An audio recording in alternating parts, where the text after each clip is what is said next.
The following program is sponsored by the Building Wisconsin Television Network.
Welcome back to Building Wisconsin, Craig. Great to see you. And it seems like just yesterday we were out here when this interchange at Highway AB east of Madison was under construction. Well, thanks for having me, Stu. And it does seem like yesterday, other than the fact that it was a little warmer back then. Yeah, it's amazing to be able to see this done now, just 5.5 months after we talked about all the improvements. And now to look out and see it finished like this and operating the way it's supposed to is fantastic. Well, before we get into how that was possible, let's do a quick recap on what was actually done here and why it was so necessary. Absolutely. As hopefully people can see, this is a major corridor going through here on 12 and 18. And prior to this project, people getting across had to navigate getting across all 4 lanes of that while you've got people coming in at 55 miles an hour. It impeded traffic. It wasn't great for traffic flow, but most importantly, it wasn't safe. Not at all. So now we have separated that. You can get across by going over. People coming through can go through unimpeded, and we don't have those conflict areas that are so dangerous. We've got the roundabout here. We've got the roundabout down over there. It's made it much more efficient and, more importantly, much safer than it used to be. Sure, and these roundabouts, I remember when they first were coming in vogue, people were like, oh boy, those are difficult. Actually, they really do a great job of keeping that flow, the traffic moving. And there's, I think, 3 of them actually on this particular project, because the third one leads to that new service road down there. It took people a while. The roundabouts were new and some people had some consternation about it. But what's amazing now, A, we've seen the safety improvements. The data's undeniable. But second, rather than getting complaints about roundabouts, now we have communities all across the state begging us for roundabouts, and we have to wait and see if it actually works in that area or not. Sure, and that's what's great about with your engineers, your staff back at the DOT. I mean, they have the experience and they can come out and survey a situation and tell you, yes, it's perfect for a roundabout, or no, this right. Something else might work better. You know, roundabout isn't always the right solution in every area. So our folks have to get out and look at, is the real estate there? Does it make sense there? But in so many areas it does, and it keeps traffic going and it makes it safer. Sure. Well, obviously, so much had to get done here, and I can't believe it was only 5.5, 6 months ago that when we were here, it was just getting started. So why was that possible? I mean, it surprises me it got done that quickly. It's amazing for a project of this size to be done in that time frame, and it's a credit to the men and women that worked on this. It's amazing. The technology that was able to go into this, but the skilled, trained workforce that we had, that we knew we could rely on with our contractors and our engineers, made this possible. What also made this possible was the fact that we've had predictable funding for years now, for several years, and so we can have projects like this ready to go, and we can have other ones in the queue, and it just makes it so much more efficient when we know we've got that predictable, sustainable funding going on. And I remember previously when we talked about that, predictability is the key on the funding, because you were saying, hey, these projects don't happen overnight. They take 5-10 years of planning to get to this stage. Absolutely, and then we went through a period, quite frankly, where we had to stop. We had to go pencils down on engineering. We had to stop projects. We had to delay them because we weren't sure where the funding was at. That adds costs, it adds time, and it doesn't allow it to efficiently stage the projects the way we would like to, that we're able to do now. So again, let's be thankful for the funding we're getting from the feds now, but let's not neglect the future. We still need ongoing funding as the years go by so that we can get safer highways and more efficient travel in our state. Absolutely. This isn't a one-time thing. We've made progress, and we're getting to these projects, and we're getting more predictability, but we can't stop. We need that predictability moving forward to be able to continue to do this efficiently. Do you think 15, 20 years ago we could have gotten a project like this completed this quickly? I don't believe so. I don't believe so because of the technology improvements that we've had on being able to do this. But again, the predictability of the funding and having these projects ready to go at the time when we want them to go just makes it so much more efficient. And not to mention, we're dealing with the weather here in Wisconsin. We have a construction season that is only about 6 months long, isn't it?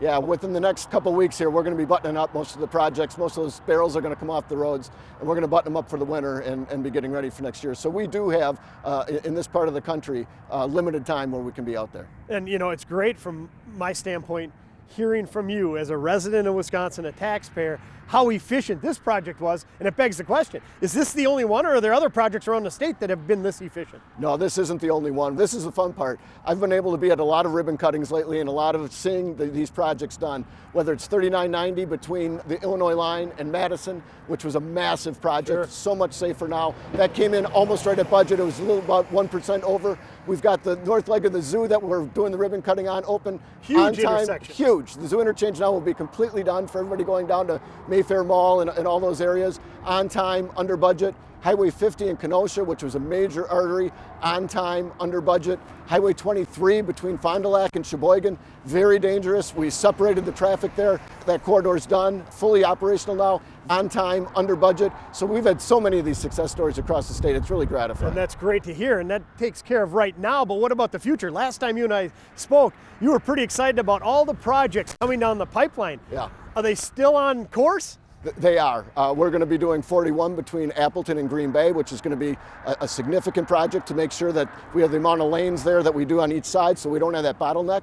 And then as part of that project in Green Bay, there's also the Southern Bridge, which the residents of the Green Bay area have been asking for decades and decades. We're going to get that done as part of that project. We're going to get the corridors done in La Crosse that had sat in language forever because there was some off alignment things that was going to go through some wetlands. We've got that all figured out now. That's going to be moving forward. We've got so many projects around the state that we're going to be able to do. Not to mention the Blatnick Bridge up in Superior as well. I heard last time you said that that's a huge undertaking, but it's on the horizon. It is, and we've also got a bridge project we just let between Wisconsin and Iowa, the Lansing Bridge, so that one's moving forward right now. But the one between Superior and Duluth, the Blatnick Bridge, is a massive project. We're working together with Minnesota, we're applying for the federal government, and we're hoping to get significant funding for that as well. So we've got a lot of really important projects all across the state that are moving forward. It just shows you what that predictable, sustainable funding can do for our state. Absolutely right. Does the state pay attention to the road building workforce? I mean, you said that played such an integral role in this project and all our projects, but you guys look to the future and say, we have all these projects coming out. Are we going to have the necessary workforce to complete these? Absolutely, we have to, because even if we solve the problem on the funding side and we get that predictable, if we don't have the workforce and the people to deliver it, that's going to slow the project. So we look at that, and workforce is an issue across the country. Workforce is an issue that we look at the DOT, and you know, there's not enough people a lot of times in a lot of these industries. So we are concerned and we watch that, but I will tell you, talking to operating engineers and others, it's been amazing what they've been able to do to get people to come in, to get them trained up at Coloma, that we do still have that pipeline. And I also believe when people know these projects are coming and there's going to be work that they're going to be able to have, that helps to be able to get that pipeline of workers coming in. Yeah, couldn't have said it better myself. It's awesome, and that's why we love featuring them on Building Wisconsin. And we love having you on. I look forward to catching up with you again next season to get an update on the state of the transportation here in Wisconsin. Thanks, Craig. Look forward to it, Stu. Hopefully we'll have a lot more success stories we'll be able to talk about.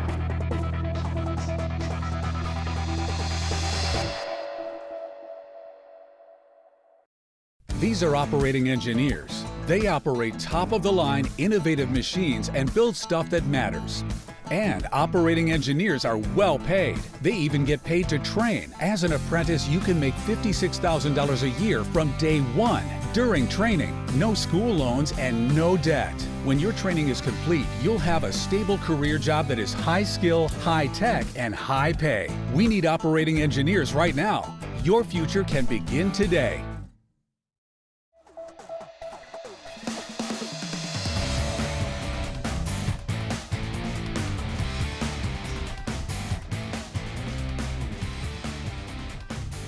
Welcome back to Building Wisconsin, Terry. And you know, it's not often that we get a chance to come back where we were just 5-6 months ago and visit a completed project. This transformation is amazing. Isn't it neat? It's almost like a sculpture. It's almost like the earth has been sculpted by a bunch of professionals and brought it to form to exactly what the engineers envisioned. Boy, and they did a great job. And, you know, I was just talking to Craig about why this intersection was so necessary. Let's you and I take a quick tour and walk through the specific aspects. And let's start right here with the focal point, this beautiful new bridge. Yep, the last time we were here, they had the crane on the other side. They're waiting to move it into the center so that they could get the piers poured and the beams set. It's all done now, and it turned out just beautiful. And it's amazing from this angle how big it is. There's 4 lanes of traffic on that bridge. It's not just a little 2-lane overpass. Correct. And you know, the thing was, and this is a big part of why this came in under budget and ahead of schedule. The bridge builder was the same company that did the road, did the aggregate, did the landscaping, did the underground utilities, all the same company. You're not waiting on other contractors to come in on their schedule, you're staying on your schedule. And is that unique in the industry? It's unique with this company right now, but you're seeing it with other road builders throughout the area. They're getting more and more into this because that way they're not waiting for other contractors on their schedule. Well, when efficiency is the name of the game, I mean, why not control all the different pieces that you need to build and complete a project like this? You know who wins? The taxpayers. That's awesome. I'm a taxpayer, you're a taxpayer. We like to hear that. I like to hear it. In order to utilize and take advantage of this beautiful overpass, you need on and off ramps, and that was a big aspect of this project. Absolutely. We got rid of the cross traffic. You got the on and off ramps, it gets you up, gets you on the overpass, dispatches to both frontage roads. It's a lot safer now than it ever was. And there's a lot of different types of equipment being used by your members there. I remember seeing bulldozers, excavators, earth movers, and my favorite was that sheep's foot compactor. You liked that sheep's foot, didn't you? Yes, I did. That was really neat to see and understand why it was there. That was all going on right here the last time you and I were visiting here, Stu. And you can see, again, you can see how it all took form. And it's done by a bunch of people that know what they're doing. Well, let's head up and take a look at some more aspects. All right, let's go.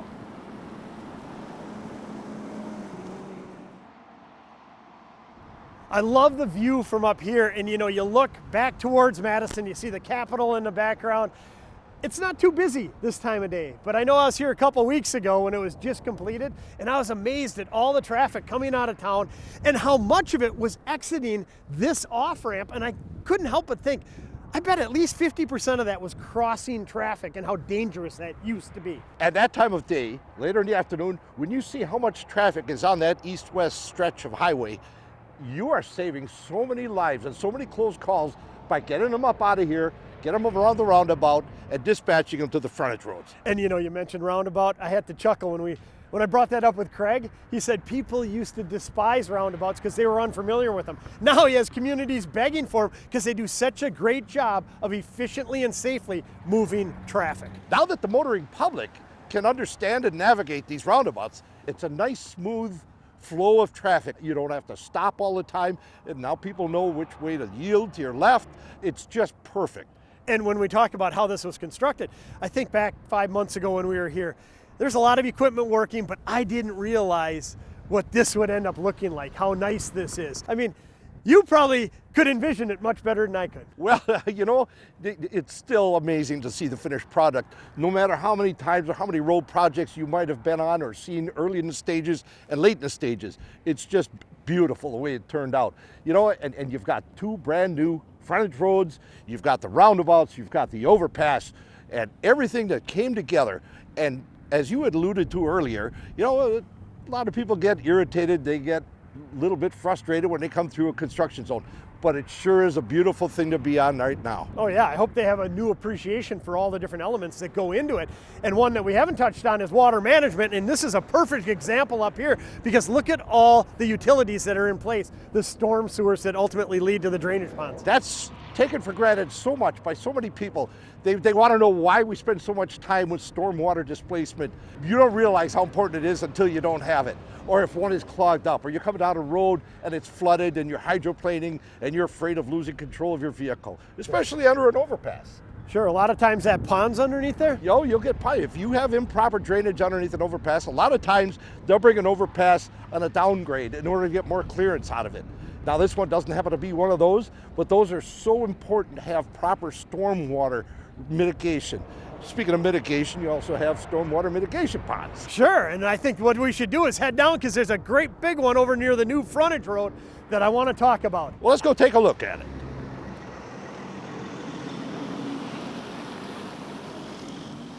What a beautiful view of the completed project. And this is down adjacent that new frontage road they put in. And to me, I love the reclamation. When we talk about water management, all that water has to go somewhere. Here's one of 3 different ponds on the project, and look at how nice it looks. Isn't this a beautiful vantage point? I mean, you would never know that this is the deposit of most of the water that comes off of that road bed, that brand new road project, and it looks so natural. And it does. And I mean, that's a testament to your workers following the plans, right? And doing this. I mean, all the reclamation on this project is pretty amazing to me. You know, it's great engineering, the way they got the natural setting, kind of set back, but as you said, it's also a great piece of work on part of our members who came out here and made this look so natural. And as Craig alluded to, that speaks volumes to the training they get at Coloma, doesn't it? It really does. And you know, we're challenged every day. And as I spoke about before, a lot of these contractors are now creating different divisions, bridge division, aggregate division, roadbed, underground utilities. So now our students, our apprentices, have to learn to be more diversified. They have to be able to work for the underground utility section. They have to be able to work for the bridge or the roadbed.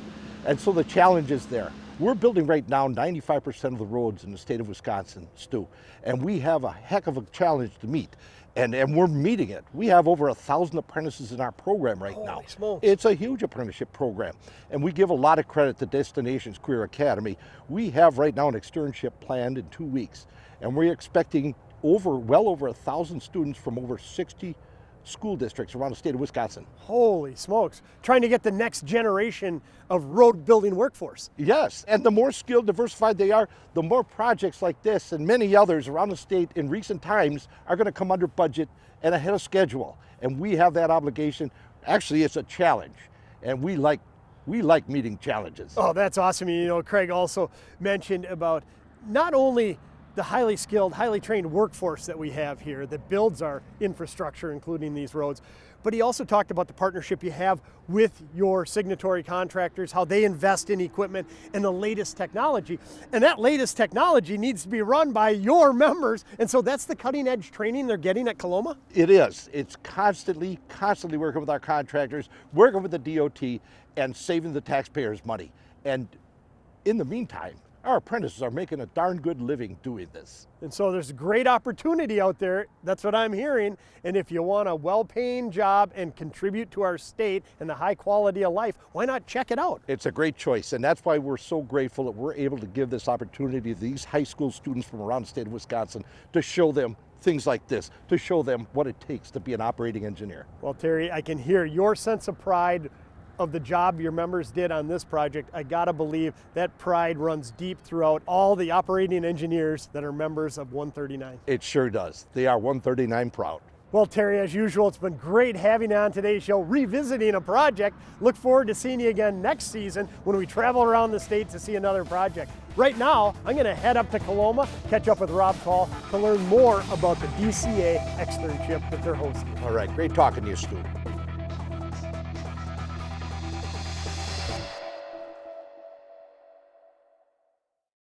These are operating engineers. They operate top-of-the-line, innovative machines and build stuff that matters. And operating engineers are well paid. They even get paid to train. As an apprentice, you can make $56,000 a year from day one. During training, no school loans and no debt. When your training is complete, you'll have a stable career job that is high skill, high tech, and high pay. We need operating engineers right now. Your future can begin today.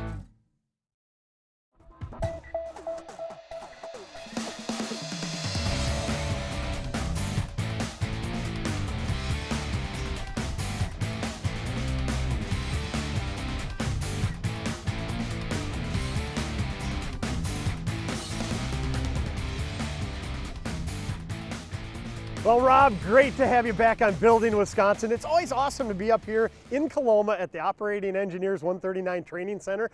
See the new addition in the background. It's looking great. And Terry, a little earlier in the show, mentioned that there was an externship going on here today.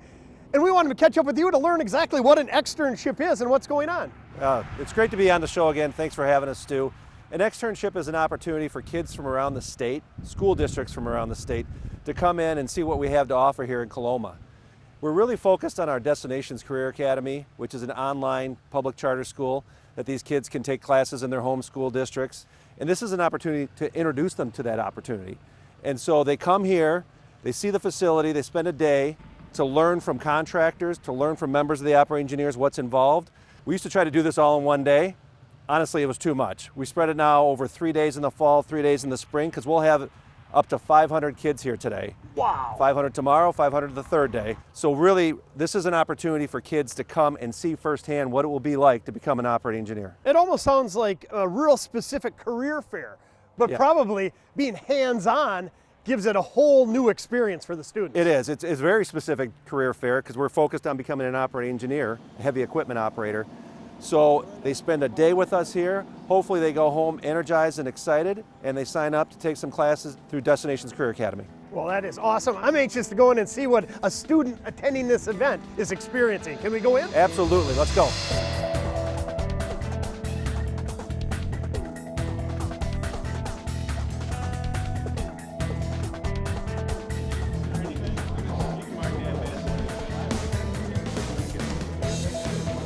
Oh my gosh, Rob, was that great walking through the new training center.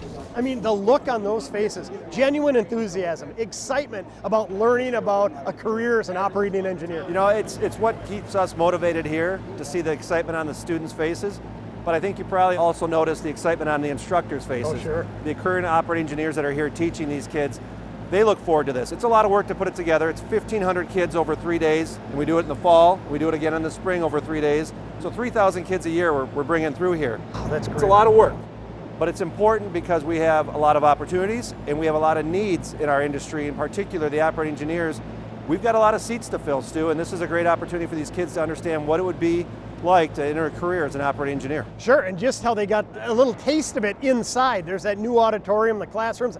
My favorite were the simulators in Yeah. there. I mean, the kids were like, hey, this is like a video game, but that's the new heavy equipment. That's how you operate it, right? Well, you look at those simulators, they are the equivalent of a cab in a piece of equipment that's out in the field. And so it looks like a video game, but frankly, that's the equipment nowadays. It's so expensive.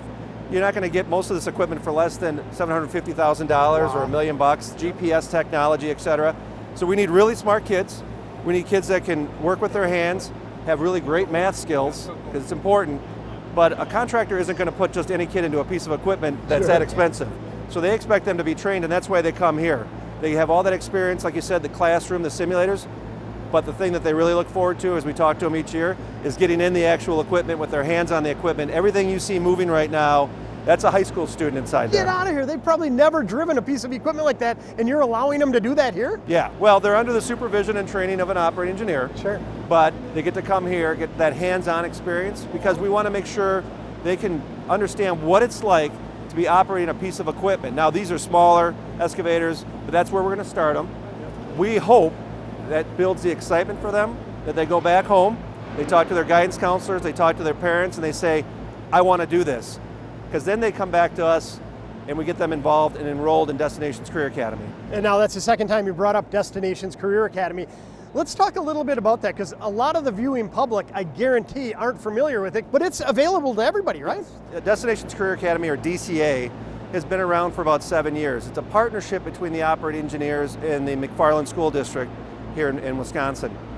What it allows is kids throughout the state, at no cost to them because it's a public charter school, to take the 5 classes we offer that will complete a pre-apprenticeship. So Okay, no cost to the student or the high school? both. Really? So the student has no cost because it's a public school. The school districts, once the students complete those classes, gets reimbursed from the Department of Public Instruction, the state, because these are CTE courses, so there's incentive grants out there. They can't take these classes in their school districts because the school districts individually throughout the state don't offer them. We offer them. These students can take them. The school districts can get reimbursed for the cost. And the nice thing is the students also get to stay at home in their district. So they're taking the rest of the classes in their home district. And the important thing is, I know your son plays hockey, Stu, so he can still play for his home hockey team at the high school. Kids can still be in the drama club or be in the choir. They take these online classes on a part-time basis, take the rest of their classes like they would at their home high school, and then when they graduate, if they decide, yeah, this is what I want to do, I want to be an operating engineer, they've already got a bunch of the curriculum behind them, and they get to jump to the front of the line when they come here to Coloma to become an apprentice. Oh, that is awesome. And it's not easy to get in here. I mean, there are a lot of apprentices in the program currently, right? Yeah, we've got over 1,100 apprentices with the Operating Engineers program here in Wisconsin. It's the largest in the country, but we need more. We have a desperate need for people to fill these seats. We've got, in the next decade, about 41% of the workforce in construction is going to retire. Wow, talk about a cliff. It's a big cliff coming. And we have a ton of work coming. I think everybody knows, if they watch the news at all, the state and federal funding, and that's, you know, infrastructure, roads, bridges, sewer, water, fiber optic. We do all of that, but we also do the wind, the solar, all the energy, natural gas energy, pipelines. Everything you see out there, if you see a piece of equipment moving around, that's an operating engineer, and we need people. We need people to sign up, go through our program, become apprentices. And honestly, Stu, there's no student loans. First year apprentice makes more than somebody graduating after 4 years at UW-Madison. Wow. Plus you get a great pension, which is why we have all these guys retiring. Yep. And a great healthcare system. So there's great opportunities. We just need some of these kids to take those opportunities and run with it. Yeah, and you know, it sounds to me like it's the perfect storm in a good way, Yeah. with people retiring, money coming in for infrastructure work and other operating engineer work around the state.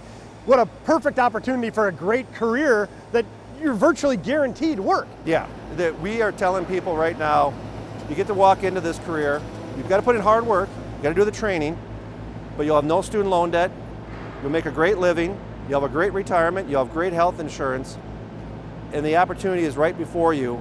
You enroll in Destinations Career Academy, no cost to you, you get a bunch of the coursework done, you graduate, you come here to Coloma, and a lot of our folks, they've already got their careers started, they've already got an employer lined up.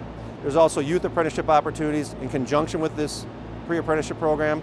We have kids that are 16 years old taking the classroom work and doing some hands-on work in summer with our employers.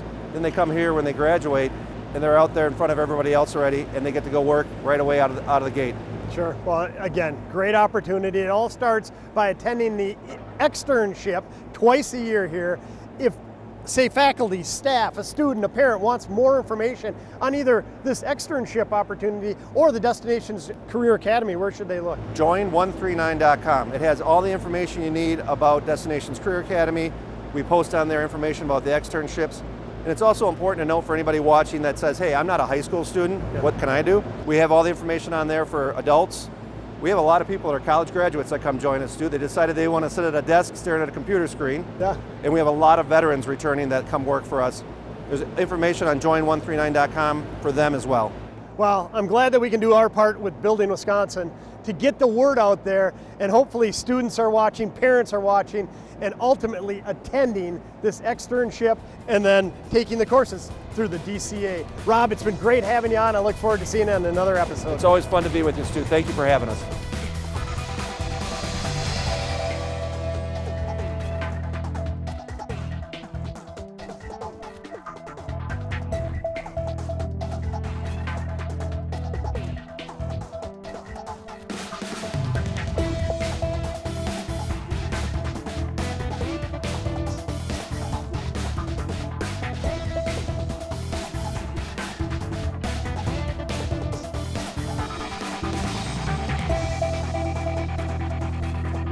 The preceding program was sponsored by the Building Wisconsin Television Network.